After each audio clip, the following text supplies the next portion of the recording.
All right, hi everyone. Thanks for coming to the March edition of WeCAN, the UCAN Community Call. This is actually the second one we had in March because the last one overlapped with the IPVM workshop, which actually also has some UCAN stuff in it too.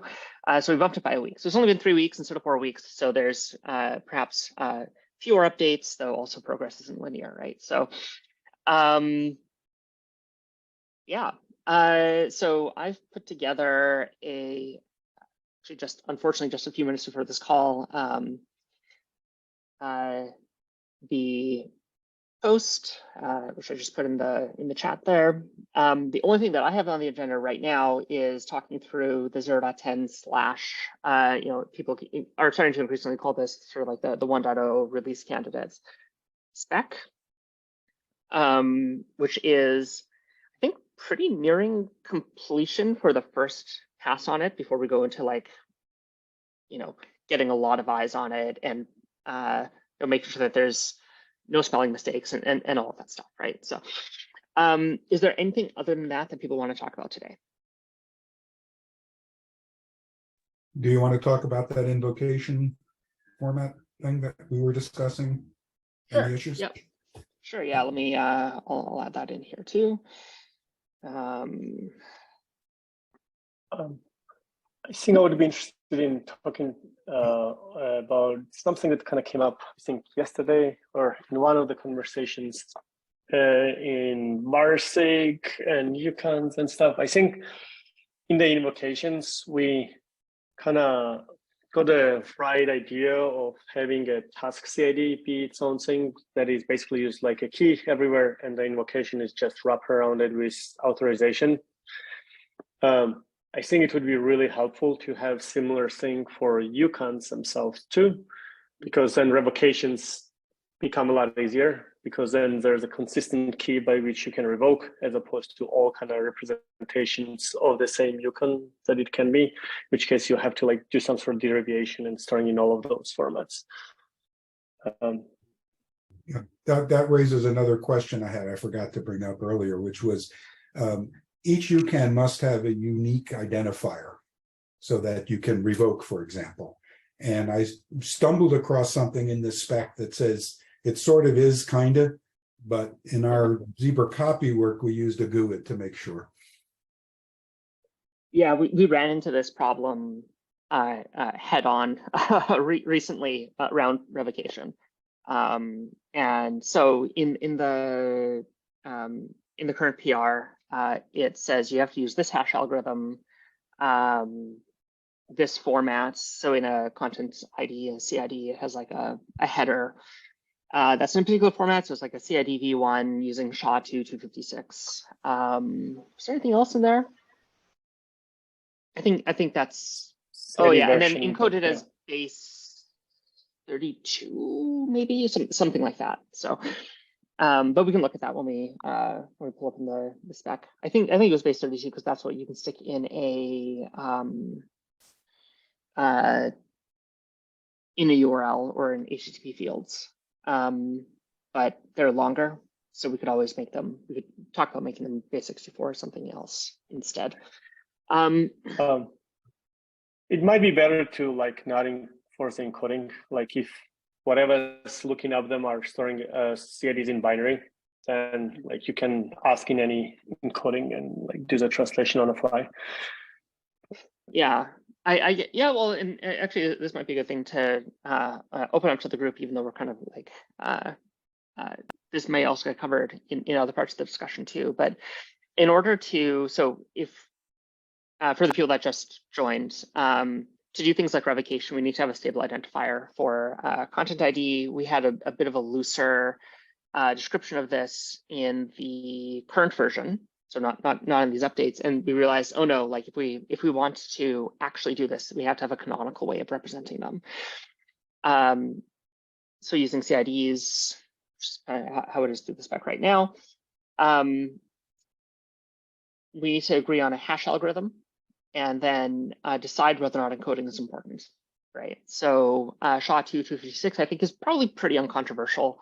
Arguably, Blake 3 or SHA-3 have other trade-offs, but SHA-2 works everywhere. There's no known attack against it. It's actually unclear if it's potentially even more safe than SHA-3.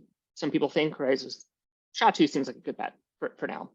How we want to encode that, so Iraqi was suggesting, well, if we say it's just the hash, don't worry about the CID header.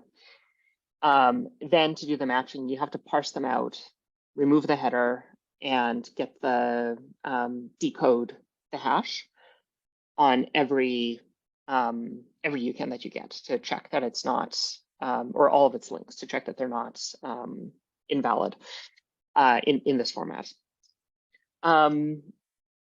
As opposed to just saying everybody has to encode it as whatever, base 64 or something.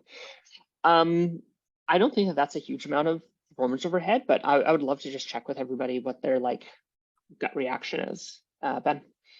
Well, I was going to say, I think I read some code that was doing this recently as part of our stuff that was like, yeah, you're sending in a UCAN invocation that also referenced other UCANs by CID, and I needed to make sure that the proofs contained, like that the UCAN proofs contain things referenced by the nota bene, and I had to do like a CID equality check, and I found myself wondering, well, like this multi-base could be any base encoding, but like I think I should match all, like even non-string identical CIDs, but having, sorry, I joined a little late, but it sounds like you might be talking about like requiring all the multi-hashes rather, and potentially like parts of the CID to be more like constant, and that would have made the algorithm I wrote like probably have better complexity than it did.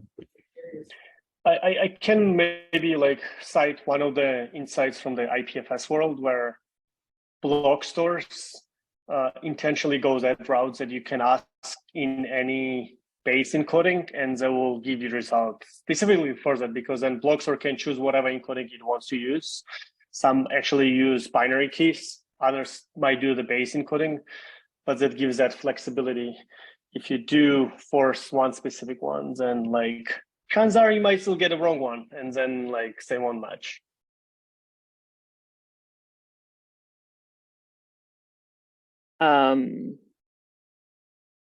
Brian or Chris, because you two have also done some implementations. Do you have any opinions on this? Like having to decode a CID? To be honest, it's a thing where I've assumed it's just I mean, for us, we're the only users and the only consumers. Sorry, only producers, only consumers of the UCAN, so it hasn't really come up as a problem because we were consistent everywhere. But yeah, I think enforcing consistency here has a virtue. Because then you don't have to depend on specific block store convenience or like, you know, other things to save you. Yeah, in the GitHub discussion about this, maybe in Discord, I'm not sure. Something I've heard from a few people, including Juan, is CIDs having all these parameters and this flexibility is less meant for interoperability and more for the ability to upgrade. And the recommendation I've heard is that applications should pick one format, and then if they need to change later, it's built into the header. It's just a couple bytes, right? Which is what justifies that the amount of header. Being able to match on full strings seems like a good idea. I definitely see the argument for like, well, if you're doing stuff in the browser, then maybe it needs to be, you know, base 32 encoded so that you can put stuff in a URL or in a HTTP header. But if you are working in, you know, raw binary, why do that translation? Why even go through the serialization, deserialization step, right? Like, I kind of see both sides. I personally lean towards like, let's just make it a single canonical string, this hash algorithm, this base, and just be done with it. But yeah, like I definitely see the counter argument. Ellen, then Ben go. Yeah, is this something that needs to be standardized? In ours, we simply had a field unique ID, and it was part of the API to decide what that was. So you could use a GUID, I could use a counter, I mean, whatever. And I like to minimize the number of things we have to agree on. Yeah, so the idea currently in the spec is that everything's constant addressed. So we get the uniqueness instead of needing a GUID, we just use the hash of the token itself. And that means that you can't have collisions. You only have a collision if you have everything including the same signature. So it's the same token. It's entirely about representation and picking how to most quickly decode that, or if that even matters, really. So like same goal, but like kind of approaching it from a slightly different, instead of generating GUIDs and needing to have a good source of randomness, et cetera, we're just using hashes instead. And go with interact. Just on the realm of like, yeah, CIDs and how to encode them, and what, like you said, you might be be inclined to just standardize on a string or something. Another thing that's been in my world this week is like minimizing the amount of storage on a bunch of these UCANs. And so, yeah, like different ways of encoding to a string are going to be different amount of bytes per CID. And so I've been doing like a lot of back of the napkin math on like, how do we maximize the amount of delegations we can store in certain contexts, and like including by like how much does the CID need to be again? And like, I think that can vary based on what multi-hash you're using, or what multi-base you're using, or what text encoding you're using. So that's just something to kind of keep in mind, if is minimizing the space of the CIDs themselves was useful. So I think some of it is mixing the transport encoding with storage encoding, and I feel like that is probably not a great idea. You could say that base 64 is what we expect, but if you get in base 32, you probably can do the translation on the fly and apply to your storage. And no matter what the spec says, we'll probably store it in whatever encoding is convenient for us. So I imagine the translation would be there. There might be a recommendation is what I would lean to, but I kind of want to stress on the bigger issue here. I think the CID itself is not a good key for it, because we already have like IPLD version that can be in DuckCBOR, or it can be in DuckJSON, and then there could be JWT.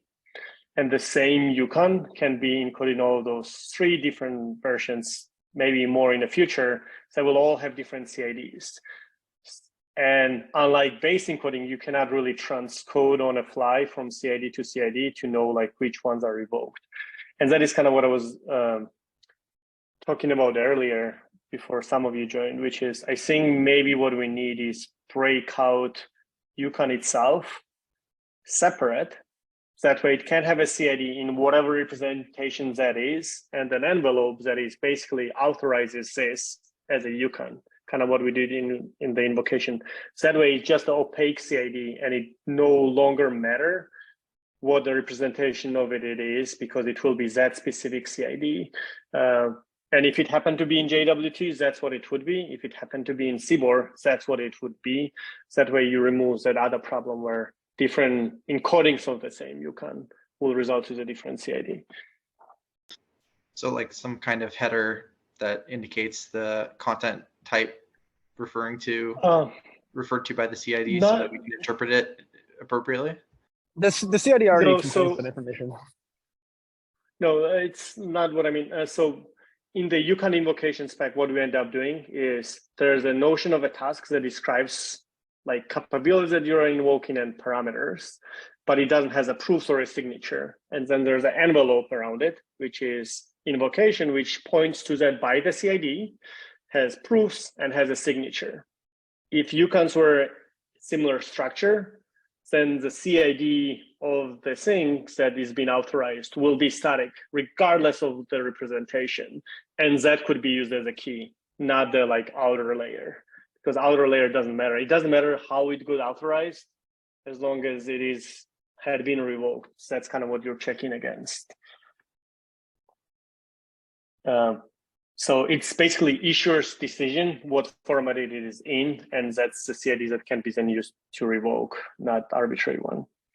And even if I try to impersonate or like deceive you, I wouldn't be able to, because I would have to point to that thing by the CID, and it will be the same CID. I can't just re-encode it and get it the same thing. Won't I need the CID that includes the signature for proofs? So maybe it's easier to spell it out than show it, but like idea would be that, so right now we have attenuations, issuer, audience, basically all the fields that we have right now. We don't put a CID for it, right? We then just create a payload, sign the payload, and that is a signature. If that payload was a separate structure addressed by the CID, and then I signed over that CID, now it implicitly references everything that is in a UCAN, but it references specific hash of it. So the encoding of it is kind of built in by the signature. So if I were to try to re-encode it differently, I couldn't reuse the signature. And that way we could use that as the revocation CID as well. But then in order to check for revocation, I need to pull the UCAN down, so this envelope, and then check the CID inside, and then check that for revocation, Correct. right? Correct.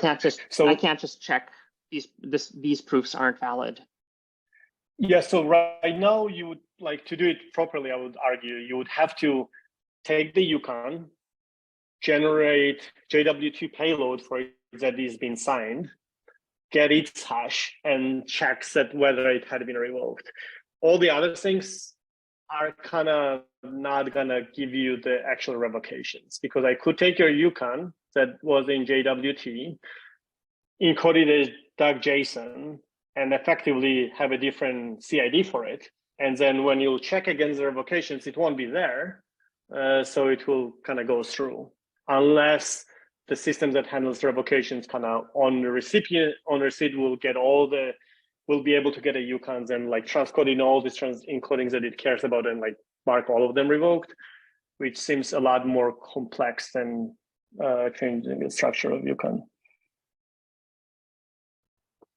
Yeah, so a lot of this comes a lot from the IPLD side of things, right? So in the core UCAN spec is JWT to make it easy to work with for people not in the IPLD sphere, though we're obviously slowly like edging towards that over time, right? And arguably some of the, not some, I've been told like very directly by several projects that they adopted it because they could just plug it in directly, and that it's easy to sell inside organizations because it's just a JWT, right? You can encode a UCAN as literally anything, right? You could come up with a UCAN encoding for it, or a YAML encoding for it if you wanted to, but it wouldn't be interoperable with everybody else, right? Which is what the part of the standards is. Having extra structure and extra wrappers and stuff like that starts to drift away from this idea a little bit. So not to say like a over my dead body hard no, but like I think that's something really needs to be thought through. So Yeah, the moment, hold on, let me just say, like, the moment that you support alternate encodings, those encodings will end up being different hashes. So if you're planning some feature here that needs to account for differences in the encodings, then you just have to account for there being variations in CIDs for the different encodings.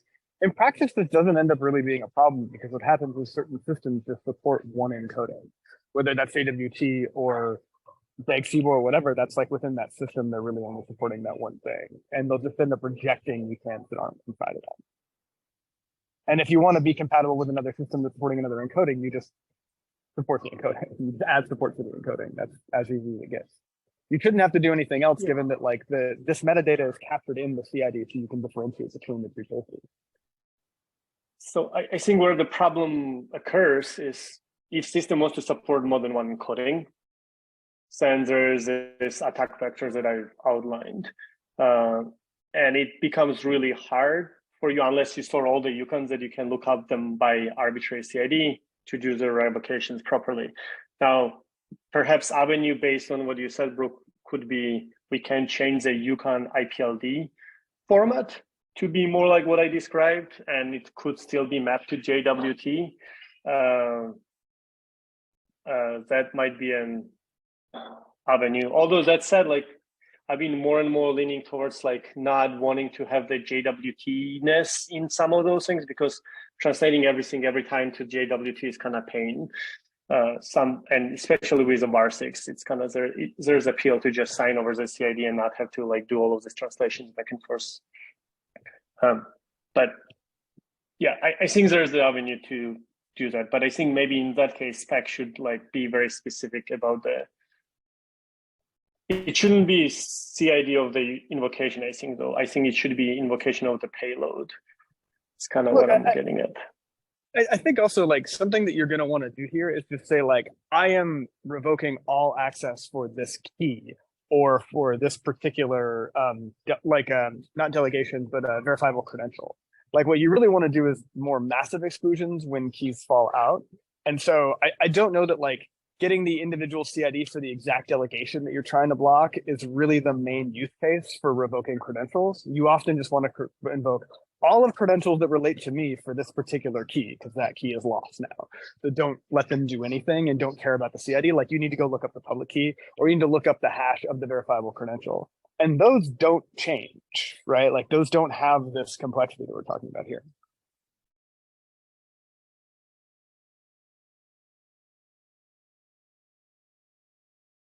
They have different Alan? complexity, but yeah. Yeah, so I actually believe that when you're delegating, you should delegate to one-off keys, that rather than my key. If you delegate to me, I will give you a public key, you'll issue to that.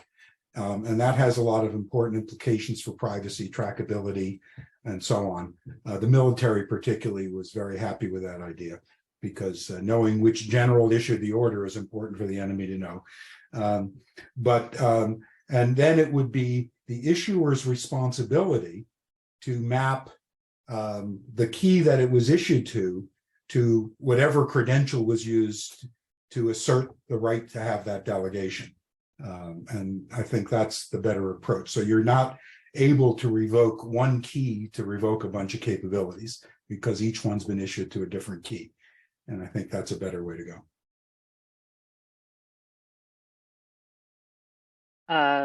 Michael, do you want to, your point from the chat, do you want to maybe raise that? Oh no, all I audio? wanted to say is like, yeah, all I wanted to say is like that is definitely the right practice to do. And every time you're in a position to do it, you should do it. Sometimes you're just not in a position to dictate the key management, and you're just kind of like dealing with whatever key was already there in some respect, right? Like it's unfortunate, but that's how it is. I think a lot of our stuff though, we may probably are in a position to do that. But then the revocation mechanism can't rely on revoking one key and having it apply to many capabilities, because they might have all been issued to different ones. So you can't put that in the spec. Is the concern that it's like a risk to allow revocation by key, or just that you don't need it? It's that you're precluding the preferred practice of issuing to one-off keys, delegating to one-off keys.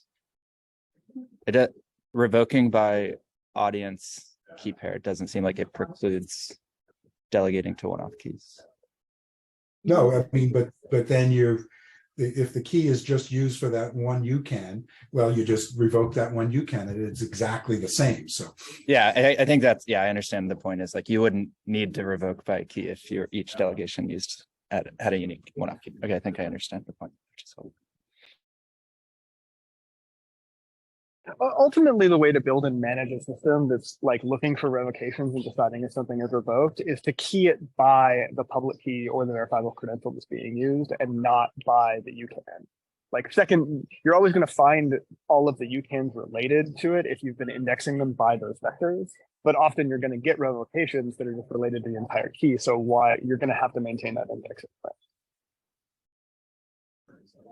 So to our point about we encoding before, sorry, is just that it does seem like it might be useful to standardize the revocation message as like a certain, for example, multi-hash value or something encoding, because that way a user can just issue like sign one CID to revoke it, even while all the systems that might find out about that revocation message may be doing encoding using a different way. If we don't standardize that, then a user would have to potentially like sign all the possible CIDs that their delegation might have been encoded into, which seems like an undue burden on the end user. So it seems like it could be So useful when- just to standardize this on the revocation side so that it's not painful to do revocations. So you said all the systems that have to know about the revocation, that would be just the instances of the service that's being provided, because nobody else needs to check the revocation. Only when a request comes in to the service provider do you need to check to see if anybody on the chain is revoked. Nobody else has to know that. I mean, you could, but it's not necessary.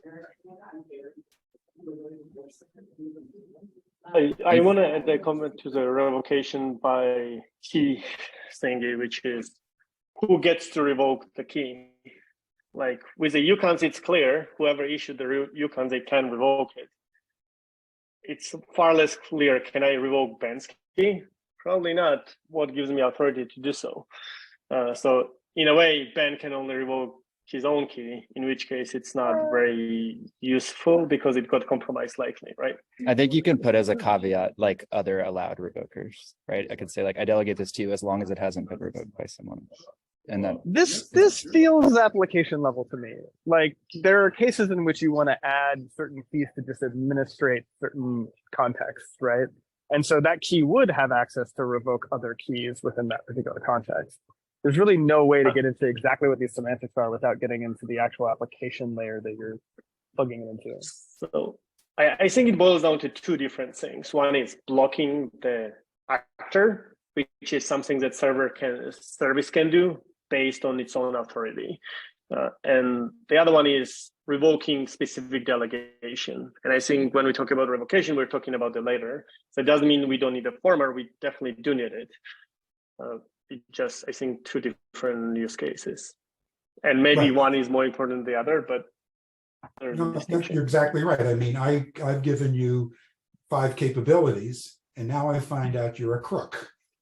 Right now, I could revoke the 5 capabilities, or I could simply that's what I would do, and then I wouldn't honor your key anymore when you came to ask for more permissions. So, but it's up to me to track why I delegated a specific capability, so I have the context to make a revocation decision.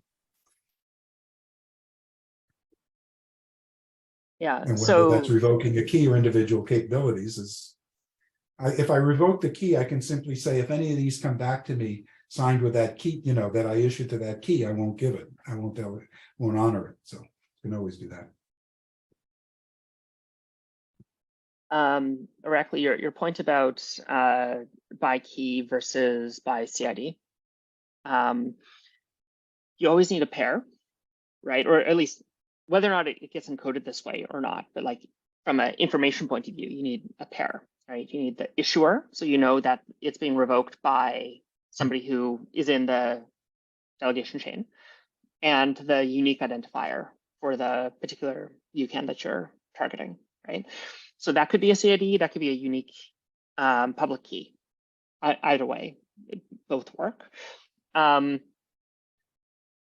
The downside of public key is that assumes that they're actually unique, whereas a CID is guaranteed to be unique unless there's a cycle in your hash algorithm, which is unlikely. But I personally don't have a strong opinion on these two. Those are just that's just the trade-off between them. I think maybe you're. I was just going to say the simplest thing is just revoke by CID.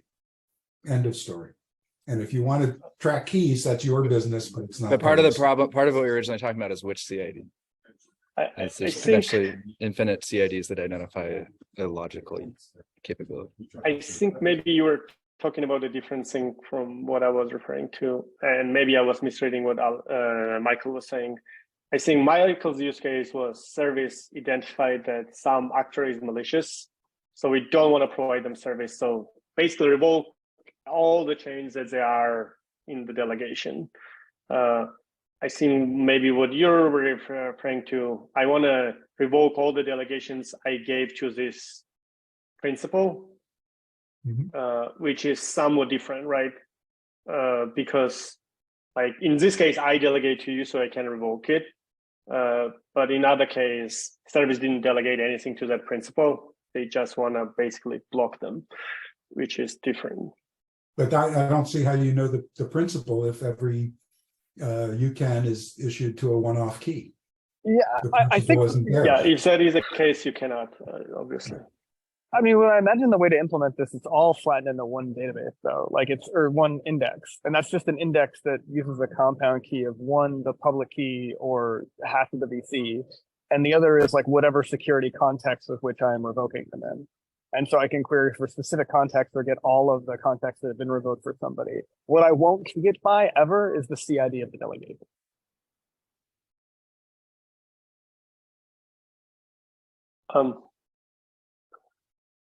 So I think, Brooklyn, can you correct me if I'm wrong? Right now in the spec, the revocation talks about the revocation by CID, and in that case, CID is assumes that it's a JWT of the UCAN. So if the UCAN was in non-JWT, you essentially have to do the translation. Okay. Yeah. But also being a standard, like, I mean, we could have, instead of picking JWT, picked IPLD, for example, right? But let's just push that discussion off for a little bit here. Any specification is just saying, in order to interoperate, we agree on the following fields, format, whatever. And you can always go off spec for some subset of people that are, maybe for your own single use case or, some group. Like we've extended JWT. We're saying we're not allowing algorithm none, even though it's a requirement in the JWT spec, because we think it's dangerous, right, for our use case. Which means that we're not fully interoperable with any possible JWT. We're a subset, right? And it makes it very easy to plug into that tooling because it's a superset of what we're doing, where they overlap greatly, at least. If you're staying in a totally IPLD world and you're not going to interact with somebody who only supports the base JWT version, you don't have to follow everything in the spec then, right? You've essentially created a fork of it. It's when you want to merge it back into and interoperate with somebody that doesn't understand IPLD that you run into a problem. Yeah. Some way you also impose some of your restrictions on users, right? Like in a distributed system, I could use an application that chooses to issue delegations in one format as opposed to yours, but suddenly we create a chain where it no longer works. My hope was that we could actually not have that, so that representation should be agnostic, sort of. It's just not possible. Like even words like supporting IPLD or being in IPLD are kind of imaginary, and that these are just it's just a data model that you apply to numerous encodings, including future encodings. So there's no way to support all encodings at any point in time. That's impossible. Well, it's in reality, the encodings that people tend to bring to you are the ones that you support, are the ones that you ship with, because you have to include all of these encoders and they get big, so people aren't going to do all of them. Yeah. So what we have deployed in the system right now, it kind of allows you to pass in either JWT or DAG CBOR or intermix of two, and it kind of handles it, doesn't care. But revocations make it somewhat more complicated because then you have to do it. But I think there's a path to addressing it by changing UCAN IPLD spec maybe slightly. I mean, if you support one or two formats, then when you accept rejections, you can reproduce them in the other formats or request them in both formats in order to accept those revocations.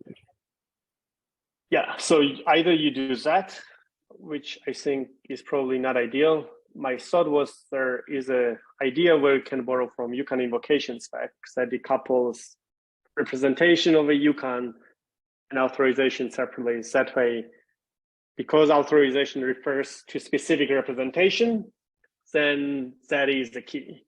You don't need to do the translation. It will be in the UCAN itself. You can take it and just look it up.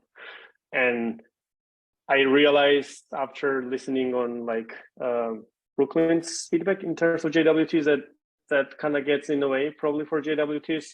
However, there's nothing stopping us from changing IPLD data model that is now stacked and just breaking those out in a like in that structure, in which case it will just work and we won't have problem and we won't have to do the translations.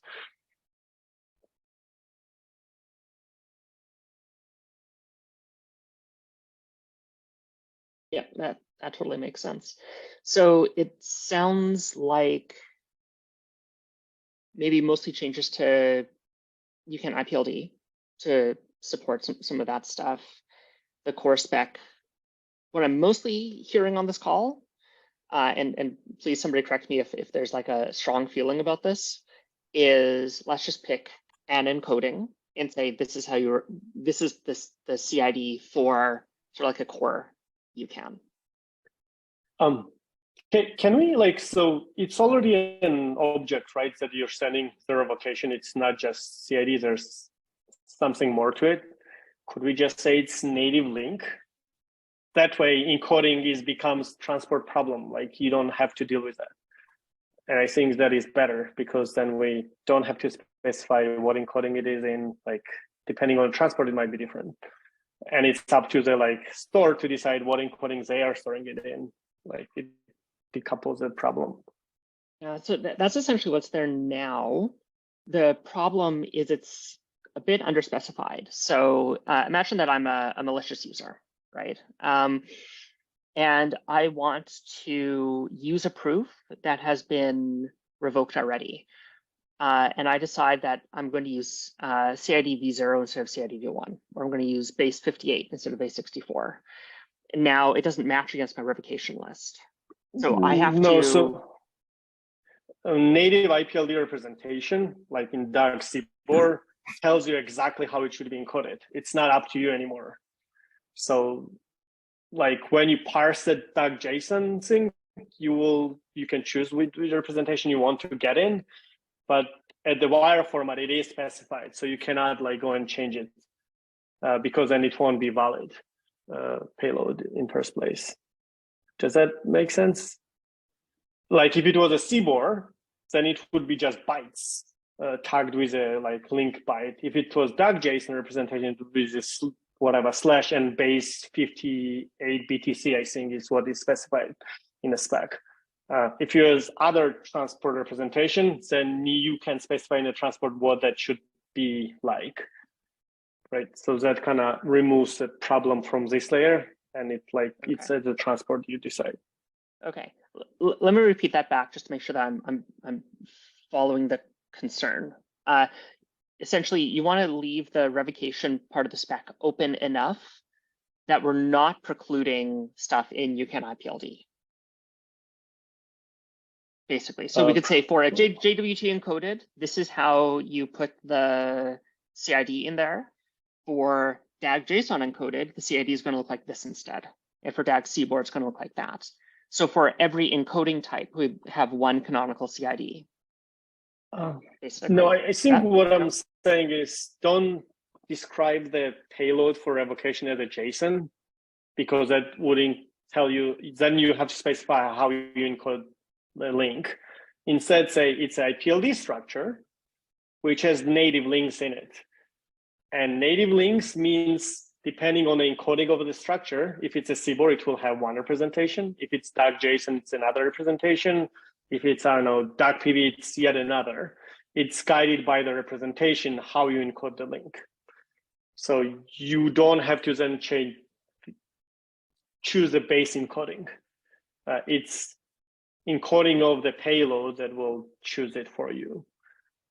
So you can think of it as like you pass the CIDs in binary format. So there is no like base encoding to choose it in first place. You could say it has to be version 1, but that's kind of separate. Yeah, that's interesting. Interesting path to go down. Yeah, I mean, on one hand, I don't want to enforce like arbitrary IPLD on people, because anybody needs to be able to accept this revocation message, right? It needs to be pretty universal, which means restricting the number of states that it can exist in. And so it might need to be more specified, or at least in the core spec, it might need to be more specified. And then UCAN IPLD, for people that support IPLD, can have a more general format, maybe.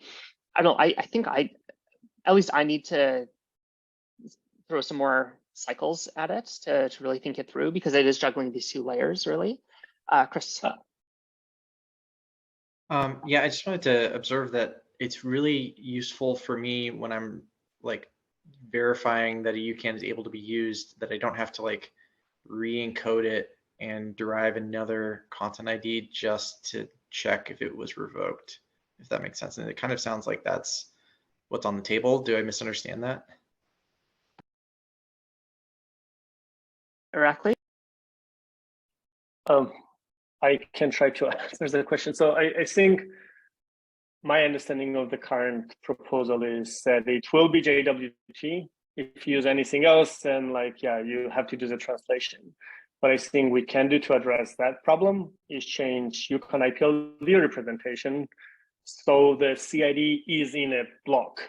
That way you don't have to do this translation. You would have to just do that while you're issuing the UCAN and include it in the UCAN itself. So at the revocation, you won't have to do the translation. And kind of when you issue, you already have to do the translation because you need to sign it anyway. So that could alleviate the thing, I think.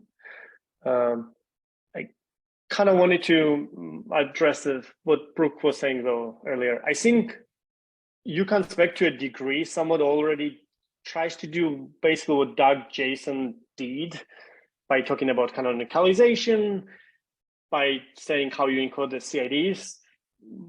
And here it's another case of that. Honestly, I think maybe it's better to just embrace Doug Jason because all of those problems had been thought through.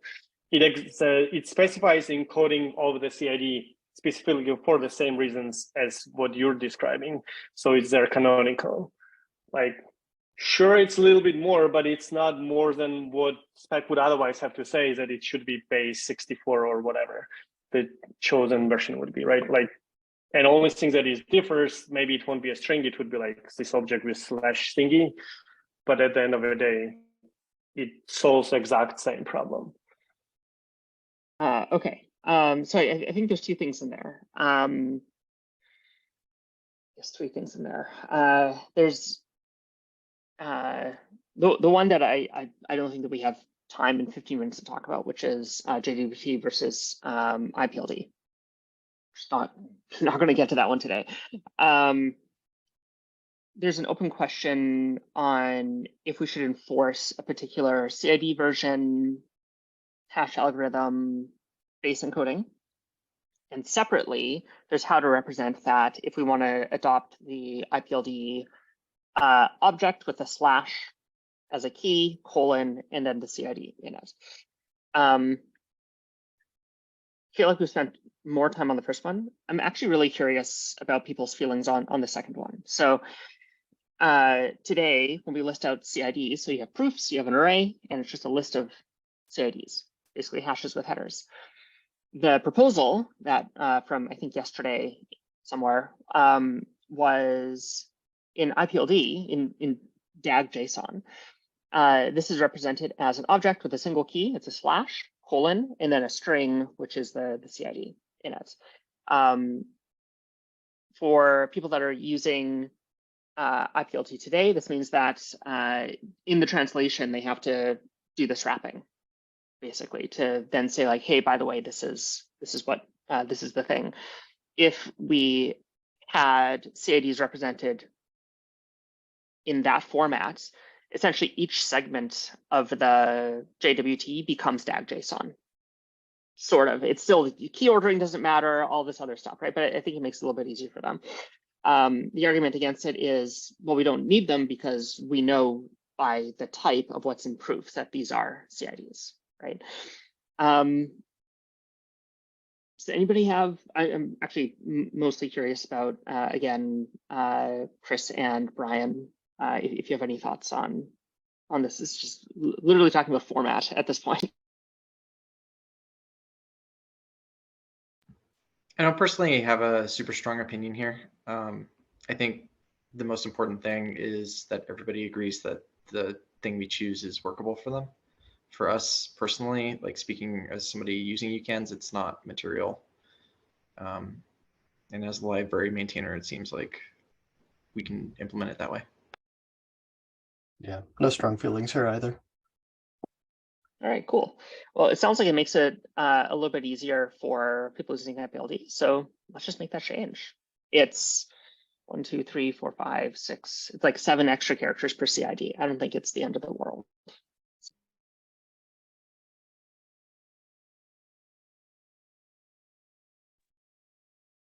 Cool.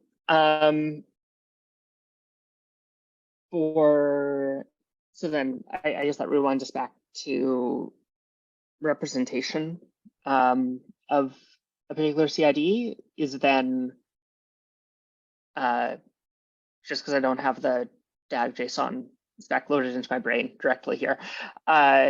Directly is that it specifies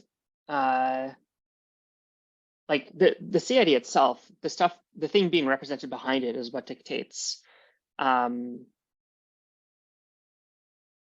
version and the base. Yeah, like so it's a base encoded string, so it will multi-base, so it will tell you what base encoding it is in.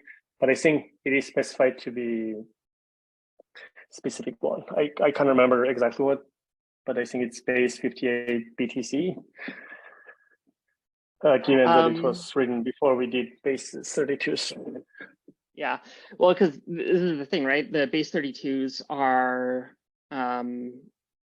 pretty standard now because people want to use them as subdomains in on a gateway, right? Yeah, I think there's maybe a little bit of misunderstanding on some of this stuff. Like, we want to think about CIDs as a native type that doesn't exist in most of the languages, so we kind of need to be creative, right? So we then have this binary that represents a CID, but we cannot like put binary in the JSON, so we have to like go around it somehow. So what base encoding it is in is not important. Like there's a live translation. If you plug in base 58 BTC today in the gateway, it will on the fly translate it to base 32 and put it in your subdomain. It just introduces this confusion. Like if people who are not that aware of all those technical details, then I put you one link and it turns into other link, like, well, what's going on there? So IPFS had been slowly but surely migrating to let's just standardize on base 32. So there's less of a confusion. In terms of UCANs, and specifically encoded ones, I don't know, does it really matter what the like is in the thing?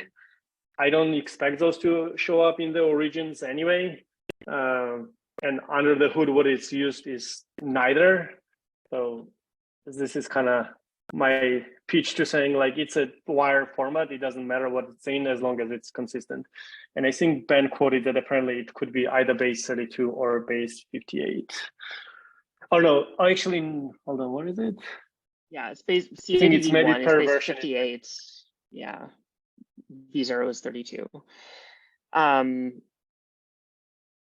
Right, but having the header not matter means that you have to decode the CID in order to extract the hash, right? So you can't just compare strings. Now you have to do some extra work. That is always the case, at least in IPLD world. Like we will parse it into IPLD and it has no base encoding whatsoever. Like when you stringify, you specify which base encoding you want. And by default, it's base 32 now, I believe. So yeah, that is the case, but the underlying representation is again binary, at least in JS stack. Right, but for people that aren't using IPLD, they don't have this happen automatically. So the library maintainer now has to basically parse out CIDs rather than just treating it as an arbitrary identifier, right? Honestly, I think it's not that big of a deal. Like it's a bit more flexibility, and I'm sure there's some translation gonna be happening. Like you still have to get the UCAN and do all this comparison. So like, is string translations that much of a deal? And what are the even chances that you use that exact representation in the keys? I also think it would be slightly naive to assume that, like, if I get a revocation and it uses different base encoding, am I just gonna throw it away? Most likely I will translate to whatever my storage is in to just check there. So I don't know. I feel like while I think that maybe specifying hash algorithm has a merit to it and the CID version to it, I think base encoding is really a transport encoding, and that seems like a wrong thing to specify. But, yeah, well, yeah. If we're decoding them, all that we really need is the hash, right?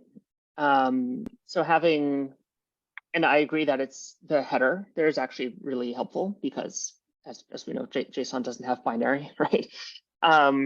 So it at least tells you what base it's in, et cetera, et cetera. If we go down this road, I'm not even sure having a CID version, sticking to CID version 1 versus 0 really matters, because you should be able to decode them at that point, right? There's a lot you can't even have 0 version 1 because like it's either raw for JWT format, and for anything else it's also CBOR or something. None of those exist in version 0, so it's always 1. I mean, I can hash raw bytes in CID v0. Yeah, but you need to specify codec, and 0 implies DACPV, and DACPV is right. a unique CFS thingy. So like we cannot have UCAN in version 1 essentially. Sorry, in version 0. Right. Yeah. Okay.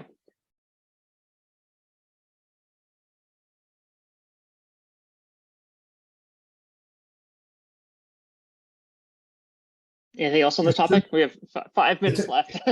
It's interesting to me how the agenda always has 2 or 3 items, and we never get past more than 1.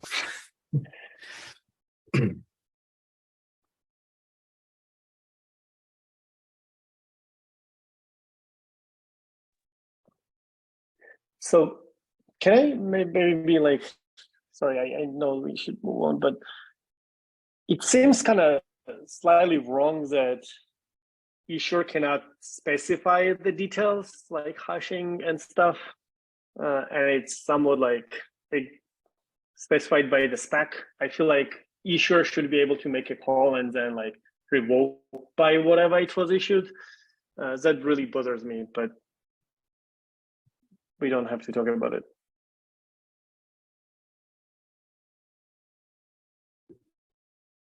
Like you want the issuer to be able to define the encoding? Yeah, so if issuer of the UCAN decided I like Blake 3 and I wanted to hash it by Blake 3, like it would make a lot more sense for them to choose, and then you revoke by that and not allow other people to kind of change the choice. And that is more or less what I meant earlier when I said like let's decouple the payload and use that as a key as opposed to like signed payload, because later you can like do different CIDs, but if you are signing over the CID, then you cannot, like it is specific things that you signed over, and whoever issued it decided what it should be. Yeah, and I think we chose GUIDs because we didn't want to have all these issues about changing formats and canonicalizations and multiple signatures and all that. We just didn't have to think about it. You revoked by the GUID. What if there was a collision on the GUID? Like, well, what if there's a collision on the hash? GUIDs, are not supposed to collide, and you'd have to deal with that, because if someone maliciously introduces a collision, well, they don't have the right private key to sign, so you can detect it that way. If it happens accidentally, well, then it could happen on your hash because it's effectively the same algorithms. And if you do accidentally get collisions, as long as you can detect them, it's not an issue. So, for example, you could keep a list of all the GUIDs of all the certificates you've issued, and keep them until they expire and then get rid of them. And so you can even check to see if you accidentally generated a collision.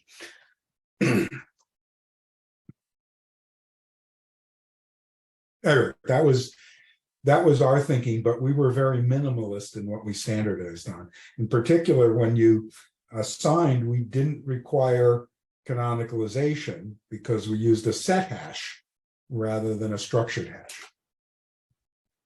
Now that set hash is weaker, not as safe against collisions, but we thought that was better than standardizing some canonicalization, which is hard.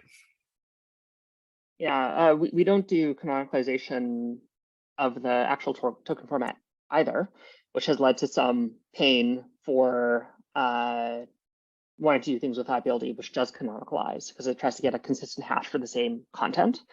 Mhm. We encode the JWT as raw bytes. Like you just take the JWT as described and then sign, and the signature plus the JWT equal, and we hash over that.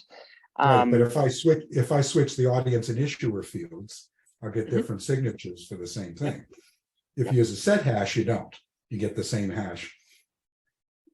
Yep, and same in IPLD, because they canonicalize the fields. They're sorted when they sign, and they get to use the really strong hashing and signing algorithms still, but they have to sort.